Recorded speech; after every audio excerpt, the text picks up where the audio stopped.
Hi friends. क्या आप किसी स्पेसिफिक पर्सन यानी एसपी के बारे में सोच रहे हैं और ये जानना चाहते हैं कि अगर आपकी उनसे शादी हो जाए तो मैरिड लाइफ कैसी हो सकती है?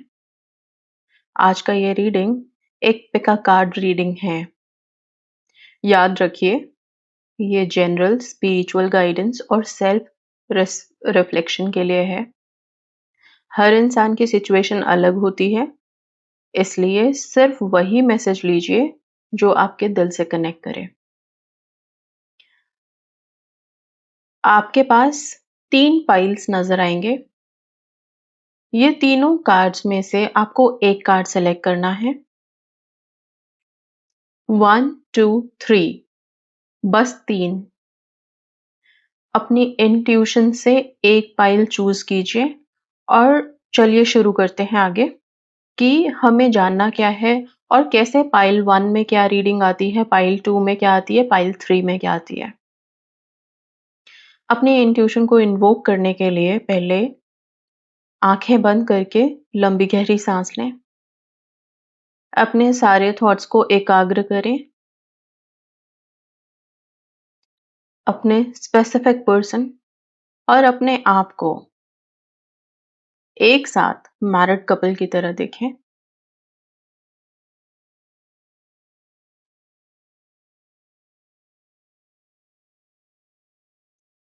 अब अपनी आंखें खोल के ये तीनों कार्ड्स पे फोकस करें और इन तीनों में से सिर्फ एक कार्ड सेलेक्ट कर लीजिए और फिर आप उस कार्ड की रीडिंग आगे जान सकते हैं।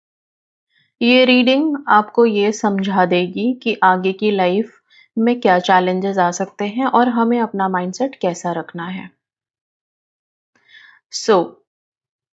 सबसे पहले पाइल 1 पे आते हैं। अगर आपने पाइल नंबर 1 चूज किया है, तो ये रिलेशनशिप शुरू में थोड़ा चैलेंजिंग हो सकता है। दोनों स्ट्रॉन्ग पर्सनालिटीज हो सकते हैं, कभी ईगो, कभी कम्युनिकेशन इश्यूज। लेकिन अगर दोनों ऑनेस्टली बात करें, तो ये रिलेशनशिप बहुत मैच्योर बन सकता है। शादी के बाद एक दूसरे की ग्रोथ में सपोर्ट मिलेगा। फाइनेंशियल स्टेबिलिटी धीरे-धीरे इम्प्रूव होगी।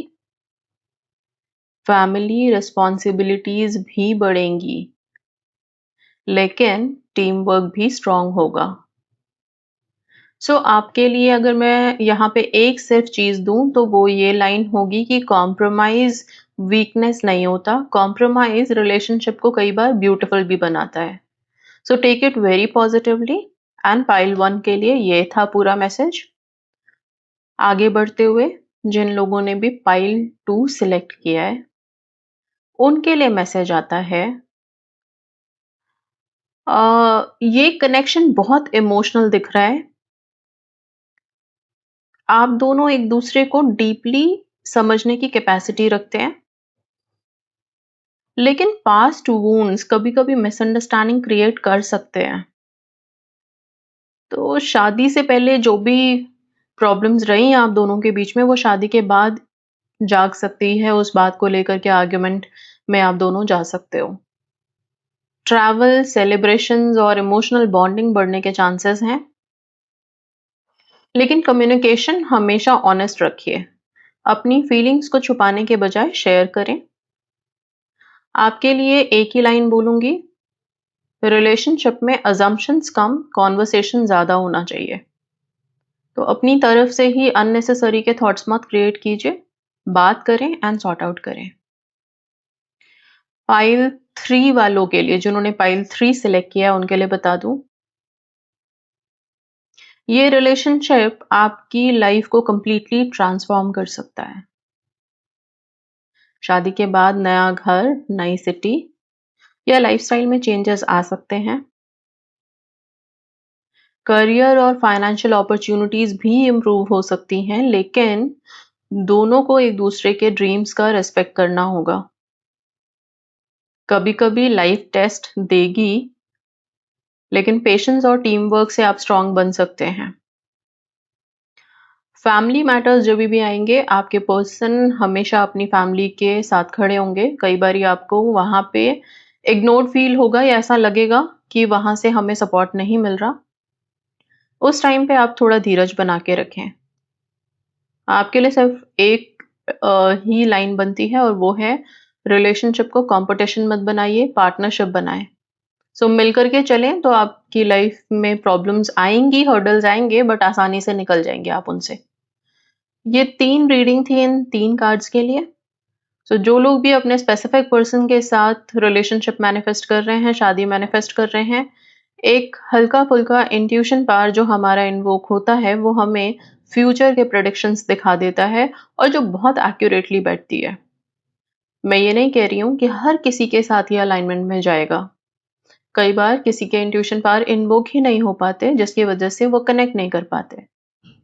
सो कार्ड से या किसी मैसेज से कनेक्ट करने के लिए अपने आप को थोड़ा शांत करें, मेडिटेशन मोड में जाएं, ताकि इंट्यूशन रेज हो। और इंट्यूशन की पावर आपको दूर दराज की हर चीज नजर देती है। Okay, so take it very positively and इस रीडिंग के हिसाब से आप आगे अपने आप को कैसे मॉडिफाई कर सकते हैं, रिलेशनशिप को कैसे स्ट्रेंथन कर सकते हैं, उस पर वर्क कर सकते हैं। So that's all. Thank you so much and God bless you all.